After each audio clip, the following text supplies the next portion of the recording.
सिंध हैदराबाद की याद आती है। कैसे शिव बाबा पहले पहले ब्रह्मा के तन में अवतरित हुए और शुरू शुरू में ओम का पाठ बाबा ने पढ़ाया। ओम बाबा, ओम राधे, ऐसी ओम मंडली, ओम के नाम से शुरुआत हुई। तो कैसे शिव बाबा ने अपना धाम छोड़ा, बाबा के तन में आया, साक्षात्कार कराए। आज भी मुरली में बाबा ने बोला है कि जब मैं किसी का साक्षात्कार कराता हूँ तो ब्रह्मा का साक्षात्कार कराता हूँ। अगर मैं बिंदी का साक्षात्कार कराऊं तो कोई समझ ही ना पाए ये कौन है। तो ब्रह्मा का साक्षात्कार कराता हूँ, लेकिन ब्रह्मा के तन में शिव बाबा है तो महिमा तो शिव बाबा की है, ब्रह्मा की महिमा ही नहीं। इसलिए मंदिर केवल एक बना, वो भी अजमेर में, पुष्कर में। त्रिमूर्ति में बाबा ने कहा कृष्ण नहीं है, लेकिन है, गुप्त रूप में है, पर लोगों को पता नहीं है कि श्री कृष्ण बड़ा होके नारायण बनता है। और बाबा ने कहा कि जब आग लगेगी तब लोग जागेंगे, अभी तो सब सोए पड़े। कल पहले भी ऐसे ही हुआ था, ऐसे ही होना है, क्योंकि सतयुग में बहुत थोड़ी आत्माएं चाहिए, तो इसलिए ऐसे ही होगा। पर उस समय जागेंगे तो उस समय उन्हें मिलेगा नहीं कुछ भी। तो ड्रामा में शायद उनका सोया रहना ही कल्याणकारी है, क्योंकि जाग जाए तो सतयुग में भी भीड़ मच जाए। तो जो थोड़े से जागे हुए बच्चे हैं उनमें से कुछ सूर्यवंशी में जाएंगे, कुछ चंद्रवंशी में जाएंगे। बाबा ने कहा सूर्यवंशियों की प्रजा सूर्यवंशी, चंद्रवंशियों की प्रजा चंद्रवंशी। आज तो बाबा ने हंसाने वाली बात भी कही है। बाबा ने कहा ऐसी एरोप्लेन निकलेगी जो 3-4 घंटे में लंदन पहुंचा देगी, वो तो हम सब देख ही रहे। और बाबा ने कहा आजकल एरोप्लेन में हाथी, बंदर, मेंढक सब जाते। तो सुनते हैं बाबा की पूरी मुरली।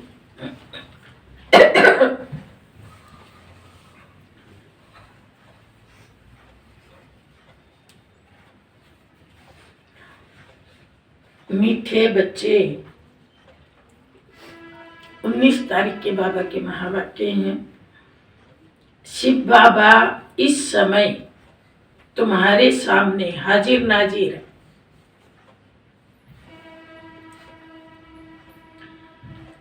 तुम्हें पहले ये निश्चय चाहिए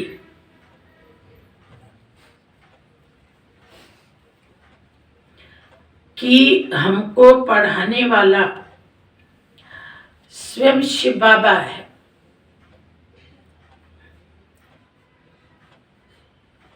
कोई देहधारी नहीं। अब पढ़ाने वाला शिव बाबा है, पढ़ाने वाला निराकार है, तो यहाँ बैठने वालों को भी कैसा बन के बैठना है? निराकार। शरीर बन के बैठना है क्या? मैं पुरुष हूँ, मैं स्त्री हूँ, मैं दादी हूँ, मैं दादा हूँ, क्या बन के बैठना है? और मुझे भी सबको किस दृष्टि से देखना है? सब आत्माएं बैठी, सबकी बिल्कुटी में देखना है। आपको भी मुझे क्या देखना है? आत्मा देखना। यही स्कूल की विशेषता है, सबको आत्मा देखो, सब आत्माएं। किसी का हाव भाव, लुक, किसी की शक्ल, किसी का कपड़ा, ये सब देह अभिमान की बातें। आत्मा को देखो, सब आत्माएं हैं, आत्माएं पढ़ रही हैं। बिंदु पढ़ा रहा है, बिंदु आत्माएं पढ़ रही। प्रश्न है, बाप से कौन सा प्रश्न पूछना भी जैसे बाप की इंसल्ट है।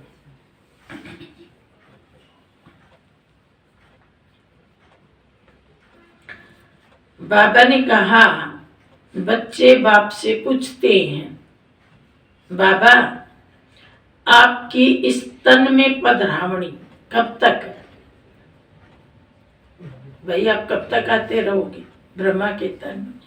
ब्रह्मा के बाद अव्यक्त शरीर गुलजार दादी के तन में आना चालू किया। अब तो वो भी पूरा हो गया। अब तो ये प्रश्न कोई पूछेगा ही नहीं, प्रश्न ही पूरा हो गया। या विनाश कब होगा?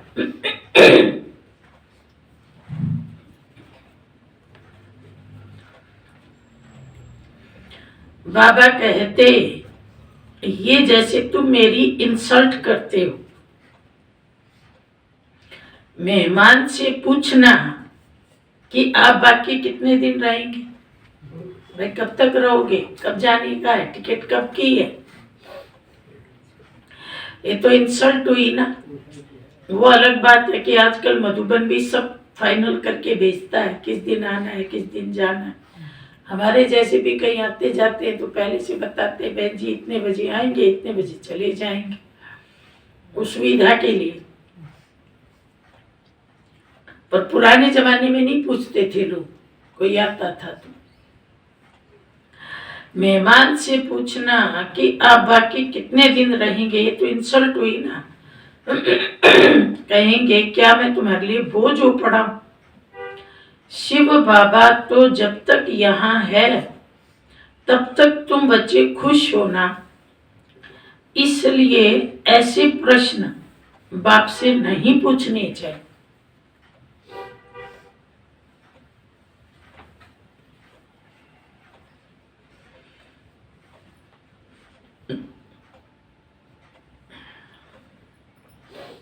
अब तो लोग ये पूछते हैं कि बाबा चला गया, अब नए नए बच्चे अव्यक्त बाबा से कैसे मिलेंगे। पहले पूछते थे बाबा विनाश कब होगा, अब पूछते हैं कि बाबा फिर कब मिलेगा। अब तो वीडियो से ही मिलेगा नए बच्चों को, तो वो समय तो पूरा हो गया। लेकिन देखो, बाबा को माला तैयार करनी थी, 8 की माला तैयार बाबा ने कर ली, 108 की माला भी बाबा ने तैयार कर ली, 16,108 की माला भी कर ली। साकार और अव्यक्त के द्वारा बाबा ने सारी मालाएं तैयार कर ली। अब तो जो आएंगे, बाकी प्रजा आएगी, वो तो कोई नेट से भी निकल रहा है, कोई कैसे निकल रहा है। आजकल तो सब नेट का प्रोडक्ट है। सुन सुन के हमने टीवी में सुना, हमने मोबाइल में सुना, अब ये प्रोडक्ट है लास्ट। इसलिए बाबा तो अपना काम पूरा करके गया फाइनल। टीचर काम पूरा किए बिना नहीं जाता, उसने अपने सारे काम पूरे कर लिए। ओम शांति। बाप बैठकर ब्रह्मा द्वारा अपने बच्चों ब्रह्मा कुमार और ब्रह्मा कुमारियों को समझाते हैं। हम सब कौन बैठे हैं? यानी कि ब्रह्मा के बेटे और ब्रह्मा की बेटियां। शिव बाबा के तो सारे ही बेटे। ब्रह्मा की बात आती है तो कुछ बेटे हैं, कुछ बेटियां हैं। बाप तो निराकार है, किसी को साक्षात्कार भी कराना होगा तो ब्रह्मा का शरीर ही सामने करूंगा। अगर खुद का साक्षात्कार कराए तो कोई समझ ना सके, वह तो एक बिंदी है। अब जैसे आत्मा स्टार है, वैसे परमात्मा भी बिंदी है। ये बुद्धि से समझा जाता है। बल साक्षात्कार हो भी, चीज तो वही देखेंगे, और क्या चीज हो सकती है। अक्सर करके बहुतों को ब्रह्मा का साक्षात्कार कराते हैं कि इनके पास जाओ, छोटी चीज को कोई समझ ना सके। ब्रह्मा द्वारा बाप बैठ समझाते हैं, नॉलेज देते हैं। कहते हैं बच्चों, मैं इस साधारण मनुष्य तन का आधार लेता हूं। ब्रह्मा तो नामी ग्रामी है, भक्ति में भी तो बहुत नामी ग्रामी है ना। ब्रह्मा ने सृष्टि रची, समझेंगे बाबा इसमें है, ये बाबा का रथ है। बाबा नहीं होता तो ये ब्रह्मा भी काहे का, तो ये बीके भी काहे के। बच्चों को नॉलेज मिलती है, तुम समझते हो ये नॉलेज सिवाय परम पिता परमात्मा के कोई दे नहीं सकता। नॉलेजफुल वह निराकार, सिवाय ऑर्गन्स के ज्ञान कैसे दे सकते हैं। बच्चों को ये निश्चय हो जाना चाहिए कि इस समय बाबा हाजिर नाजिर है। भले बाबा का साकार में पार्ट पूरा हो गया, पर हाजिर नाजिर तो अभी भी है, क्योंकि जब तक स्वर्ग नहीं आएगा तब तक वो है ही है। मतलब बच्चों के साथ साथ है, याद करो और हाजिर। बुद्धि कहती है बाबा इसमें प्रवेश है, जो बैठ नॉलेज देते हैं। उस समय परम पिता परमात्मा के सिवाय स्वर्ग का वर्षा मिल ना सके। उस परम पिता परमात्मा के सिवाय स्वर्ग का वर्षा मिल ना सके। तुम बच्चे जानते हो भक्ति मार्ग में जो भी त्योहार आदि मनाए जाते हैं वे इस समय की यादगार है। अभी तो शिवरात्रि आने वाली है। कल भी बाबा ने बहुत शिवरात्रि के बारे में सुना है। एक 12 तारीख की मुरली में भी बाबा ने बड़ी प्रेरणाएं दी थी, बच्चों को ये करना चाहिए, ये करना चाहिए। तो हमारे मुख्य 2 त्योहार है, एक रक्षाबंधन, मुख्य तो शिवरात्रि है, और सेकंड नंबर रक्षाबंधन। उस पे भी सेवाएं बहुत होती हैं, शिवरात्रि पे भी बहुत होती हैं। तो सब इस समय की यादगार। शिव जयंती भी इस समय का त्योहार है। त्रिमूर्ति शिव परम पिता परमात्मा ब्रह्मा द्वारा स्थापना करते हैं। श्री कृष्ण थोड़े ही नई दुनिया की स्थापना करेंगे। ब्राह्मण कुल चला आता है, उनको ये पता नहीं कि ब्राह्मण 100 देवता बन जाते हैं।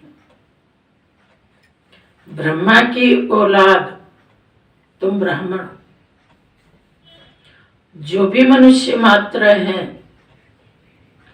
सब धर्म वालों को समझ में आता है कि हमारा ग्रेट ग्रेट ग्रैंडफादर ब्रह्मा है। दूसरे धर्म वाले भी मानते भी दुनिया ब्रह्मा ने रची, लेकिन वो थोड़ा नाम बदल देते हैं, जिसको आदम बीबी अथवा आदि देवी कहते हैं। वह भी शिव बाबा की रचना है। बाबा ने रचना कैसे रची? अडॉप्ट किया। ये है पहले नंबर की बात। और जिन्हें अडॉप्ट किया जाता उन्हें धर्म के बच्चे कहा जाता। तो हम आपस में भी धर्म भाई हैं और बाबा के भी धर्म के बच्चे। तो ये जो धर्म शब्द है ना, ये बहुत बड़ा होता है। आप देखेंगे धर्म बीच में आ जाता है ना, 2 लोगों के बीच में, तो फिर सारी धर्म की मर्यादाएं भी आ जाती। लौकिक देह के जो भाई बहन होते हैं उनके बीच में धर्म नहीं होता, मोह होता है, इसलिए वहां मर्यादाएं नहीं होती। पर हमारे बीच में धर्म है तो यह मर्यादाएं। तो हमारा आपसी संबंध धर्म के आधार पे, ब्रह्मा और शिव बाबा के साथ भी हमारा संबंध धर्म के आधार पे बहुत ऊंचा संबंध है। ये पहले नंबर की बात है। तुम अडॉप्टेड बच्चे हो। अलफ के बाद फिर बे। इन बातों को जो अच्छी रीति समझते हैं वही ऊंचा पद पाते हैं। अभी तुम बच्चे समझते हो मनुष्य कितना घोर अंधियारे में। सोए पड़े हैं सभी, पता ही नहीं कुछ भी। कल्प पहले भी जब आग लगी थी तब जगे थे, फिर सीन वही होगी, होना भी जरूर है।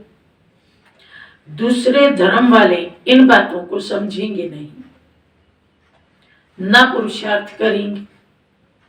सतयुग में तो इतने मनुष्य आ ना सके, वहां बहुत थोड़े होंगे जो सूर्यवंशी घराने में राज्य करेंगे। सब ड्रामा के बंधन में बांधे हुए हैं। बाप खुद कहते हैं, क्या कहते हैं? मैं भी ड्रामा के बंधन में बंधा हूं। हम सब भी ड्रामा में बंधे हुए हैं, इसलिए क्यों क्या कैसे का सवाल ही नहीं। ड्रामा टिक टिक टिक टिक करके चल रहा है और हम सब ड्रामा के बंधन में बंधे हैं। लेकिन पहले ड्रामा नहीं कहना है, होने के बाद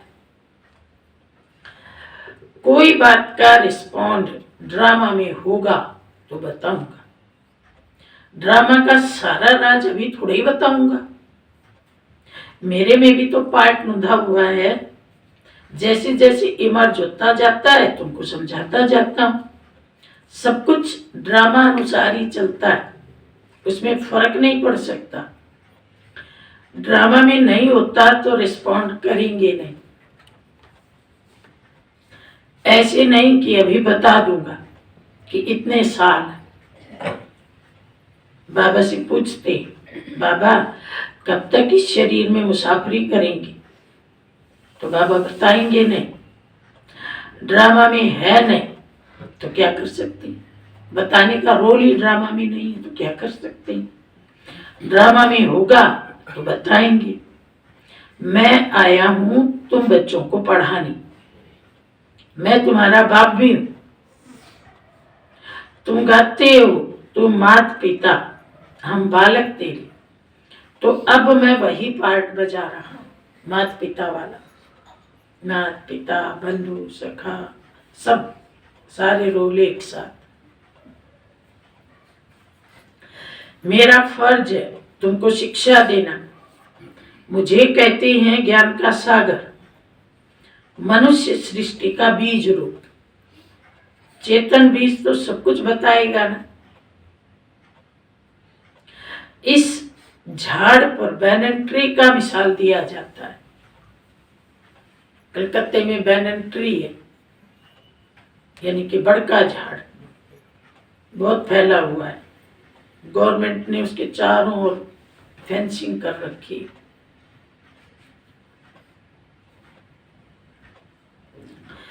तुम देखते हो देवी देवता धर्म अभी है नहीं, बाकी सभी धर्म अभी ये सब खलास हो जाएंगे, फिर अपने समय पर आकर के स्थापना करेंगे।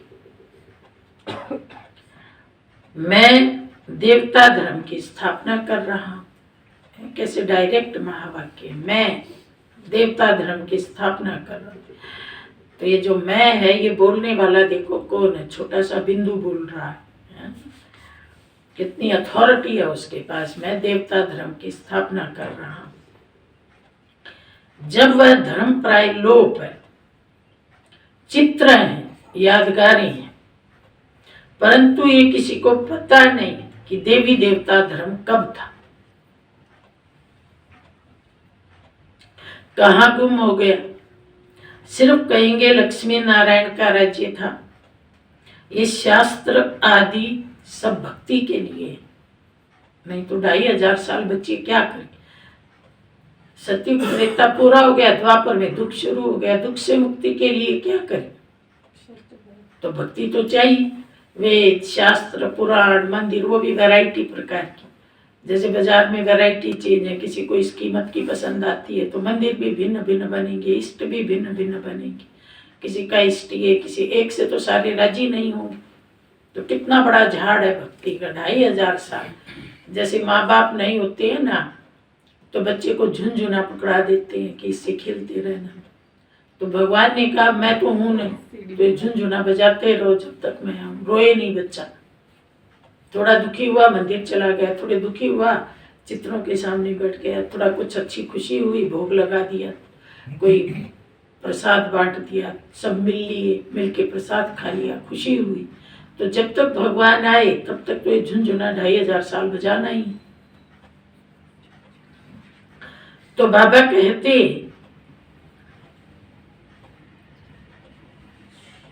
ये सब शास्त्र भक्ति के लिए है। द्वापर में बैठिए शास्त्र आदि बनाएंगे। सचखंड में सिर्फ देवता राज्य करते थे, ये है ही झूठखंड। वहां तो कोई भी पाप नहीं होता। अभी बाप तुमको पुण्य आत्मा बना रही है, ड्रामा में नूंद। रावण राज्य में ही भक्ति शास्त्र आदि शुरू होते हैं। ये अनादि ड्रामा शूट हुआ पड़ा है, ये है ही झूठी दुनिया। ईश्वर के लिए भी झूठे झूठ बोलते हैं। ईश्वर तो ऊंच से ऊंच है, हम उनसे मिलना चाहते हैं तो जरूर उनसे कुछ मिलता है। बाप से क्या मिलेगा? वह है सर्व का सदगति दाता, सर्व को दुख से छुड़ाते हैं। रावण भी बड़ा जबरदस्त है। आधा कल्प उनका राज्य चलता है, परंतु वह दुख देते हैं, इसलिए सब मनुष्य बाप को याद करते हैं। राजा तो रावण है, और रावण के बजाय लोग बाबा को याद करते हैं। जैसे दिखाते हैं ना, हिरण्याकश्यप की नगरी में प्रहलाद किसको याद करता था? भगवान को याद करता था। तो ऐसे ही राजा तो कोई और है, पर प्रजा उस राजा से खुश नहीं, इसलिए भगवान को याद करती है। जब राजा अच्छा हो तो फिर सब राजा से खुश रहे। सतयुग त्रेता में राजा बहुत अच्छा है, इसलिए भगवान को कोई याद नहीं करता। द्वापर आते ही राजा तो रावण बन बैठेगा, प्रजा राम को याद करेगी। परंतु वह दुख देता है, इसलिए सब मनुष्य बाप को याद करते हैं। रावण तुम्हारी सारी राजधानी छीन लेता है, इतना जबरदस्त है। अब तुमको मालूम पड़ा है, बाप हमको वर्षा देते हैं, रावण श्राप देते हैं। मनुष्यों को ये पता नहीं है कि बाप वर्षा कब देते हैं। श्री कृष्ण का नाम गीता में डालने से गीता को झूठा कर दिया। गीता एक संप्रदाय की बन के रह गई, हिंदुओं का शास्त्र है, इसलिए और लोगों ने इसको महत्व नहीं दी। अगर ये निराकार की होती तो मुस्लिम भी इसे पढ़ते, बौद्धि भी इसे पढ़ते, क्रिश्चियन भी इसे पढ़ते। बड़े ते बड़ी भूल यह है, ये सिद्ध हो जाए कि ये निराकार की वाणी है तो सारी दुनिया एक हो जाए, सब इस निराकार की तरफ खींचे चले आए। ये बाबा भी तो नारायण का पक्का भगत था, गीता पढ़ता था। गीता पढ़ने बिना कोई काम नहीं करता था। जब साक्षात्कार हुआ, निश्चय हो गया कि बाप हमको ये लक्ष्मी नारायण का वर्षा देते हैं, अभी तो बहुत कुछ समझ में आ गया है। शिव बाबा समझाते रहते हैं, कभी कोई शास्त्र नहीं उठाया। अगर शिव बाबा शास्त्र पढ़ता, कई भाई बहन साकार के टाइम जाते थे, बाबा के कमरे का कोना कोना छान मारते थे कि ये बाबा सुनाता कैसे है मुरली, क्या पढ़ता है, देखें तो सही। कुछ नहीं मिलता था बाबा के कमरे में। भाई पहले से पढ़ के आता होगा, तैयारी करके आता होगा, फिर सुनाता होगा, कमरे में कुछ रखा होगा। लेकिन वो तो ऊपर से आया, सीधा बोला और ऊपर गया। ब्रह्मा बाबा को भी नहीं पता ऊपर से क्या तैयारी करके। कभी कोई शास्त्र नहीं उठाया, बाबा सुना रहा है, ये भी कहते हैं मैं सुन रहा हूं। ये तो धुर की वाणी है भाई। कभी बाबा नहीं है तो ये भी सुनाते हैं, इसमें बाबा है, इसलिए ब्रह्मा का नाम इतना नहीं है। अजमेर में एक मंदिर बनाया है, परंतु कुछ समझते नहीं। श्री कृष्ण को मुरली दी और सरस्वती को सितार दी। सरस्वती को गॉडेज ऑफ नॉलेज कहा जाता है। गॉड ऑफ नॉलेज ब्रह्मा के बदले श्री कृष्ण को कह दिया, मुझ गए। बाप बैठ बच्चों को समझाते हैं, त्रिमूर्ति में श्री कृष्ण तो है नहीं, भल करके है परंतु गुप्त। राधे कृष्ण ही लक्ष्मी नारायण बनते, ये भी किसी को पता नहीं है कि परम पिता परमात्मा ने समझाया था, अब भी समझाते रहते हैं। साधु संत आदि इस बात को समझ जाए तो यहाँ भीड़ मच जाए। ये भी ड्रामा में नूंद है, कितने समझेंगे, कितने आएंगे। परंतु ड्रामा में ऐसे भी नहीं है। बाप कहते हैं, मैं संगम पर आकर राजयोग सिखाता हूं। जो पास होते हैं वे सूर्यवंशी बनते हैं, जो फेल होते हैं वे चंद्रवंशी बनते हैं। सूर्यवंशी की प्रजा सूर्यवंशी होगी। अब आप देखो, राजा पास है तो प्रजा भी पास वाली मिलेगी, उसको सूर्यवंशी प्रजा मिलेगी। अब राजा फेल है तो उसको प्रजा भी फेल वाली मिलेगी, चंद्रवंशी को प्रजा भी चंद्रवंशी मिलेगी। सभी आत्मा बन के बैठे हो, आत्म अभिमानी बन के सुन रहे हो कि बीच बीच में फिर भान आ जाता है देह का। तुम बच्चों की बुद्धि में सारे चक्र का ज्ञान है। तुम हो स्वदर्शन चक्रधारी ब्राह्मण। ये है सर्वोत्तम ब्राह्मण कुलभूषण। ये है सर्वोत्तम ब्राह्मण कुल। तुम सेवाधारी हो। तुम गुप्त वेश में भारत को योग बल से स्वर्ग बनाते हो। गुप्त वेश में, क्योंकि प्रकट वेश में कोई आदमी काम नहीं कर सकता। जो लोग प्रकट हो जाते हैं ना, उनकी शक्तियां नष्ट हो जाती हैं।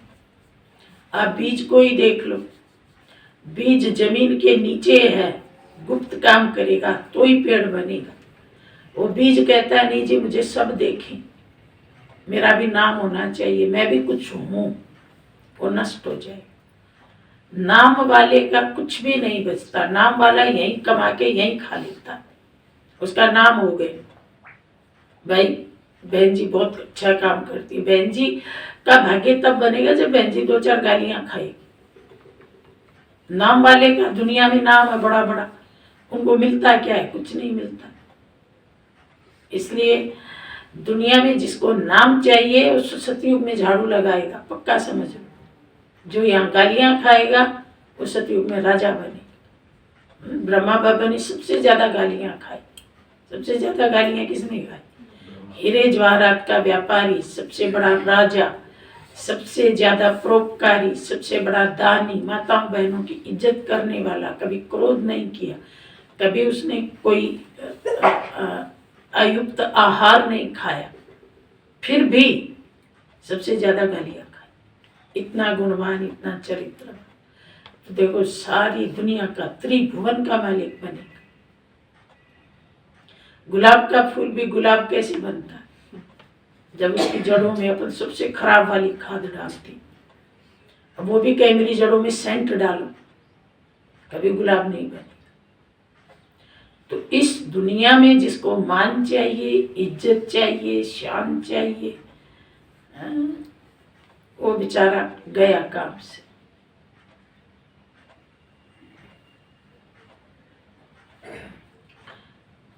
तो बाबा कहते हैं,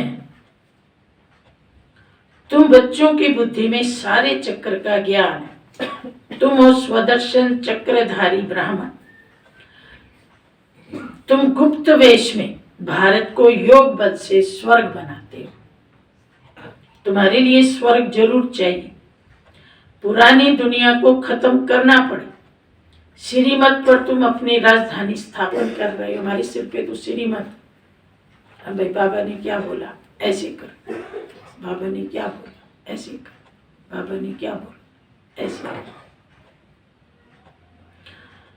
तुम श्रीमत पर राजधानी स्थापन कर रहे हो। श्रीमत पर नहीं होगा वो राजधानी क्या, खुद का बेचारा कुछ नहीं कर पाएगा।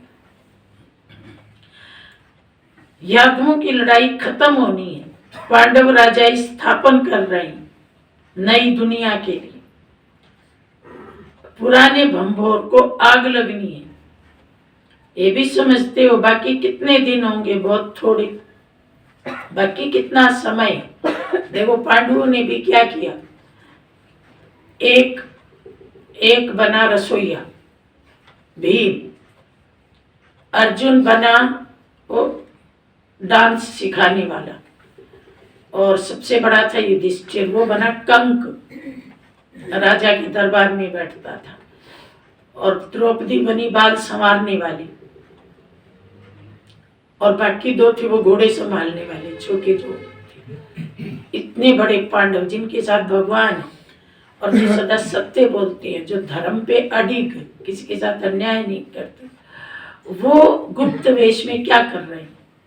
और जो पाप कर रहे हैं वो गद्दी पे बैठे, उनके पास धन है, दौलत है, सारी प्रजा से वो अपनी हाँ में हाँ मिलवा रहे हैं, वो गद्दी पर बैठे सुख भोग रहे हैं, मेवा मिष्टान खा रहे हैं, और ये देखो क्या कर रहे हैं। तो ये एक्यूरेट यादगार है पांडवों की। पांडव गुप्त हैं, तभी तो वो जीत गए। वो भी कहते नहीं जी हम तो जी सच्चे हैं जी, हम तो जी असली उत्तराधिकारी हैं जी। उन्होंने युद्ध नहीं किया, गुप्त रह करके अपना काम किया। जो युद्ध करेगा वो तो फिर हिंसक हो गए। वाणी का युद्ध, संकल्पों का युद्ध, कर्म का युद्ध है ही नहीं। गुप्त अपना छोड़ दो, अपना हक भी छोड़ दो। यहाँ तो ये वाली चीज, वो जीतेगा, वो हक छोड़ के बैठे हैं, गुप्त वेश में सेवा कर रहे हैं। हक की लड़ाई कहाँ लड़ी? वो तो भगवान हक देगा। तो ये एक्यूरेट यादगार, बाबा के बच्चे पांडव गुप्त वेशधारी। जो कहता नहीं जी मुझे गुप्त वेश में नहीं रहना, मुझे प्रत्यक्ष होना है, तो भैया तुम जाओ रावण वाली लाइन, कौरवों वाली लाइन। यहाँ तो गुप्त रहो, सहन करो, अन्याय भी सहन करो, पक्षपात भी सहन करो, तो आप पांडव, तो आप शिव शक्ति। सहनशीलता ही नहीं है तो फिर आप पांडवों वाली लाइन में ही नहीं। पांडव राजा स्थापन कर रहे हैं नई दुनिया के लिए, पुराने भंभोर को आग लगनी है, ये भी समझते हो। बाकी कितने दिन होंगे? बहुत थोड़े। बाकी कितना समय? ये हम पूछ नहीं सकते, मेहमान से पूछा नहीं जाता आप कितने दिन रहेंगे। कहेंगे मैं शायद बोझ हूँ। शिव बाबा कहते हैं मैं यहाँ हूँ तो तुम खुश रहते हो ना, फिर पूछते क्यों हो कि कब तक पधरामनी है? ये पूछना भी जैसे इंसल्ट है, इसमें भी लज्जा आनी चाहिए। ये पूछना तो ऐसे हुआ कि बाबा जल्दी जाए तो अच्छा, इसलिए ऐसे ऐसे सवाल बाबा से पूछ भी नहीं सकते। ऐसा बाप तो कोई हो ना सके, बच्चे ही बाप को जान गए। श्री कृष्ण के लिए ऐसे नहीं कहेंगे कि इसमें परमात्मा है, श्री कृष्ण ही याद आता रहेगा, परमात्मा तो याद आ ना सके। श्री कृष्ण को ही देखते रहेंगे, शिव को याद ही न करें। इसलिए तुम बच्चों को समझाया गया है कि शिव बाबा को याद करो, देह अभिमान में नहीं रहना है। श्री कृष्ण की महिमा कोई कम नहीं है। बाप कहते हैं मुझे आना ही है पराये देश में, और पुराने शरीर, देश भी पराया। अब भगवान को देखिए, भगवान भी गुप्त वेश में। भगवान कहाँ कहता है मैं भगवान हूँ मेरी महिमा करो, आओ आओ आओ बच्चों।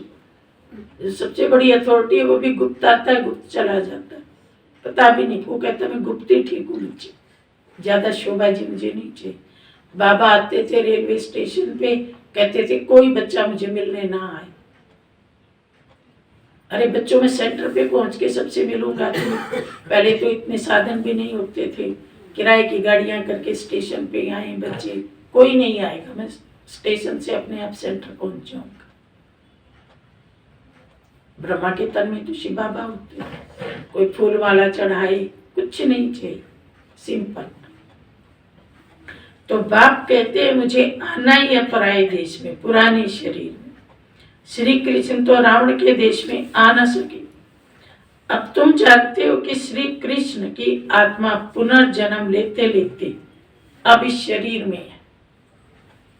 ये अंतिम शरीर है, यही फिर नंबर 1 पावन शरीर बनता है। मैं भी किसी सेंटर पे जाती हूँ तो फोन करती हूँ, भाई तुम 100 रुपए का गुलदस्ता खरीदोगी, काहे को एक बार मुझे पकड़ा दोगी फिर वो मुरझा जाए, तुम अपने बगीचे का एक फूल दे देना, बस काम पूरा। काहे को 100 रुपए खर्च कर रही? 100 रुपए की किताब, एक बाबा की जीवन कहानी तुम किसी को दोगी तो उसका जीवन बने, गुलदस्ते से क्या बने? कुछ नहीं बने। इसलिए वो सोचते हो दीदी आप तो। इसलिए सोचते हैं क्योंकि हमारे बाबा ने ऐसा सोचा, हमने बाबा से सीखा। हम कोई पॉलिटिशियन थोड़े हैं कि लंबी लंबी मालाएं चढ़ाओ, हम तो भगवान के बच्चे। जब भगवान ने फूल स्वीकार नहीं किए तो हम काहे को करेंगे? संगम युग में आप जितने सादे रहोगे उतनी अवस्था अच्छी रहेगी, उतना योग अच्छा लगेगा, उतनी सबकी दुआएं मिलेंगी और उतनी आप सेवा ज्यादा करोगे। लफड़ों में पड़ोगे तो ना दुआएं मिलेंगी, ना सेवा होगी, ना किसी के दिल पे चढ़ोगी। बाकी सजावट तो सतयुग में बहुत हो जाएगी। तो बाबा कहते हैं ये अंतिम शरीर है, यही फिर नंबर 1 पावन शरीर बनता है। मतलब श्री कृष्ण का शरीर नंबर 1 पावन बने। ये सब बातें और कोई की बुद्धि में आ ना सके। रावण का चित्र बनाते परंतु समझते नहीं है कि रावण की प्रवेशता कब से हुई। जलाते ही आते हैं, मर जाए फिर जलाना बंद कर दे, ये मरता ही नहीं, हर वर्ष जलाते। ये सब है भक्ति मार्ग। बाप कहते हैं मैंने तुमको सूर्यवंशी चंद्रवंशी बनाए, तुम फिर शूद्रवंशी कैसे बने? ये जवाब दो भगवान को। अब फिर तुमको सूर्यवंशी चंद्रवंशी बना रहा। अभी तुम जानते हो हम विश्व पर जीत पाते फिर हार खाते। जब देवी देवता धर्म था तो और कोई धर्म नहीं था, अब फिर वह धर्म स्थापन होगा तो और सब धर्म खत्म हो जाए। आसार भी तुमको देखने में आएंगे, कितना साइंस का काम चल रहा है, खुशी भी मनाते। ऐसा एरोप्लेन निकलेगा जो 3-4 घंटे में लंदन पहुंचाएगा। ये मुरली तो 60s की है, तब तो इंडिया में ऐसे एरोप्लेन नहीं थे। लेकिन अभी तो हमारी जयंती बहन कहती है कि आपको आबू रोड जाने में ज्यादा टाइम लगता होगा, हम तो लंदन से इतनी देर में पहुंच जाते हैं। सच्ची बात है, आबू रोड जाने में गाड़ी ढूंढो, टाइम देखो। और एक बार मुझे याद है मैं रेवाड़ी में थी तो मुझे वलसाड़ जाना था, तो रेवाड़ी से वलसाड़ जाने में 22-23 घंटे लगते। मैं यहाँ से बैठी, आबू रोड उतरी नहीं, सीधी वहाँ गई, 24 घंटे लगे। और एक भाई कोई प्रोग्राम था उसी में अमेरिका से आया था, वो मेरे से पहले वहाँ पहुंचा हुआ था। उसने कहा बहन जी आप इंडिया से आए, आपको 22 घंटे लगे, मैं अमेरिका से आया, आपसे पहले पहुंच गए। जब आप चले थे मैं भी तभी चला था। तो अब आप देखिए ऐसे ऐसे प्लेन बने हुए हैं। लंदन तो नजदीक, अमेरिका थोड़ा ज्यादा दूर। 3-4 घंटे में लंदन पहुंच जाएगा।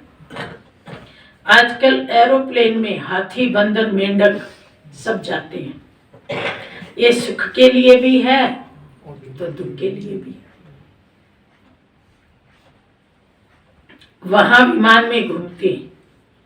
अभी तुम ऊंची तकदीर बनाने के लिए आए हो, तुम 100 देवी देवता बन रहे हो। स्वर्ग का नाम गाते हैं परंतु जानते नहीं कि स्वर्ग कब था। कहते हैं स्वर्ग पधारा तो जरूर नरक में था, परंतु सीधा कहो तुम नरकवासी हो तो गुस्सा लगेगा। अब तुम्हारे में ताकत है, जर्जरी भूत अवस्था को पाया हुआ है। अब तुम्हारे में ताकत है, तुम कह सकते हो तुम पतित पावन को बुलाते हो तो जरूर पतित हो। बाप कहते हैं अब झाड़ जर्जरी भूत अवस्था को पाया हुआ है। महाभारी लड़ाई मशहूर है, तुम जानते हो हम आए हैं राजाई लेने, हम स्थापना के निमित्त। आगे चलिए सन्यासी महात्मा भी तुम्हारी बात मानेंगे। ये सब ड्रामा में नोट।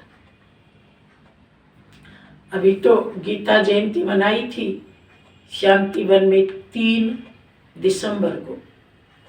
2 महात्मा तो ऊपर पांडव भवन के आसपास रहते, वो आए थे। गुरु शिखर का एक महात्मा आया था, एक रघुनाथ मंदिर का आया था और एक जोधपुर का महात्मा। ये 3 तो मंच पे थे और बाकी कुछ सामने बैठे थे 10-15 महात्मा। सबने बहुत महिमा की। बोला पहले हमें लोग कहते थे कि इनका तो उल्टा ज्ञान है, ये तो उल्टे रास्ते जा रहे हैं, लेकिन मैंने कहा मैं देखूंगा। अब मुझे पता पड़ा सबसे सीधा रास्ता इन्हीं का है। बहुत महिमा की, बहुत महिमा की।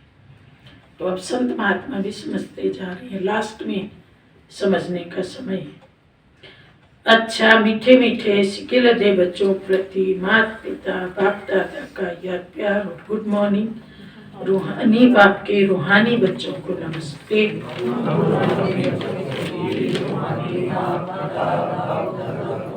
गुड मॉर्निंग और नमस्ते नमस्ते।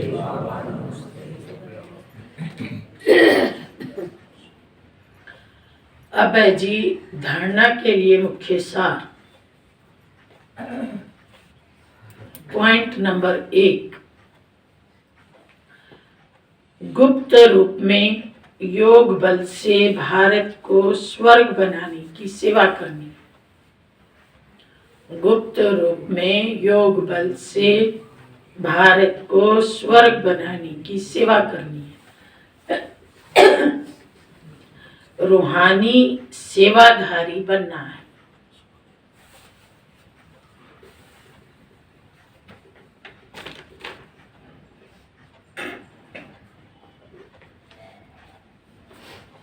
रूहानी सेवाधारी बनना है।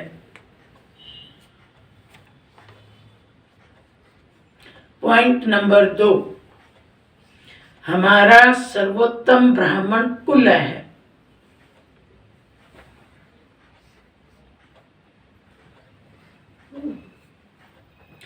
हम स्वदर्शन चक्रधारी हैं।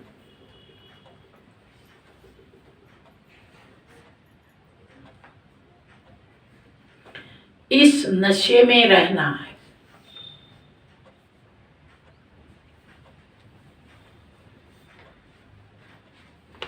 किसी भी बात में संशय नहीं उठाना है।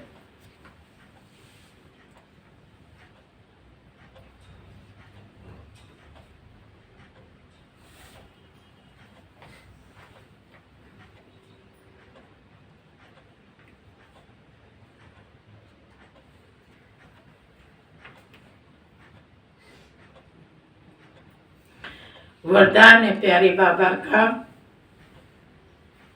परमात्म चिंतन के आधार पर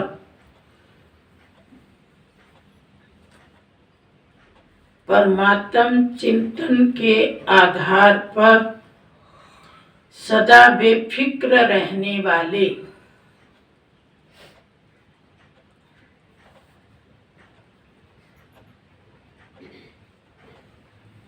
निश्चय बुद्धि निश्चिंत भव।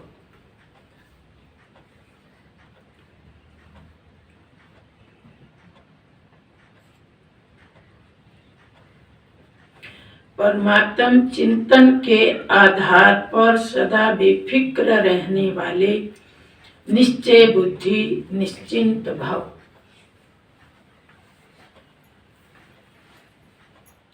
दुनिया वालों को हर कदम में चिंता। आप में कोई चिंता वाला तो नहीं बैठा भाई? ध्यान से सुनना आज का वरदान। दुनिया वालों को हर कदम में चिंता है और आप बच्चों के हर संकल्प में परमात्म चिंतन। भक्ति में कहते हैं चिंता तेरी तभी मिटेगी जब चिंतन में ले लो रहा। तो परमात्म चिंतन है तो चिंता खत्म। आप बच्चों के हर संकल्प में परमात्म चिंतन है, इसलिए बेफिक्र हो। करावनहार करा रहा है, आप निमित्त बन करने वाले हो। सर्व के सहयोग की अंगुली है। इसलिए हर कार्य सहज और सफल हो रहा है।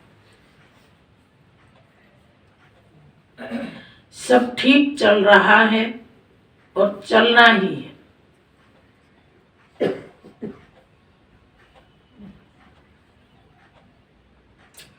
कराने वाला करा रहा है।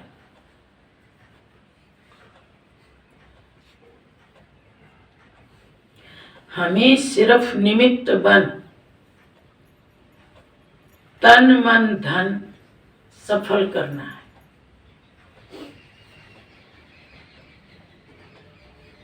यही है बेफिक्र निश्चिंत स्थिति।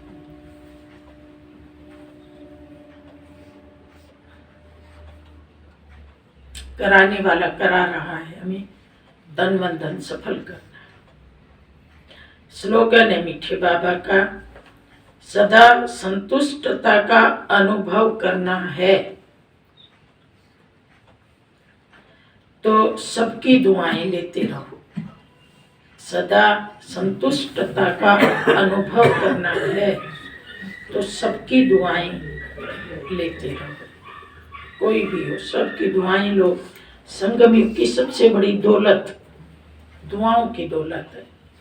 सब हमें आशीर्वाद दें, सब हमें दुआएं दें, अंदर ही अंदर, बोल के बेशक ना दे। यही सबसे बड़ी दौलत है। जिसके पास ये दौलत है वो सबसे ज्यादा अमीर है। बेशक जेब खाली हो और दुआएं भरपूर।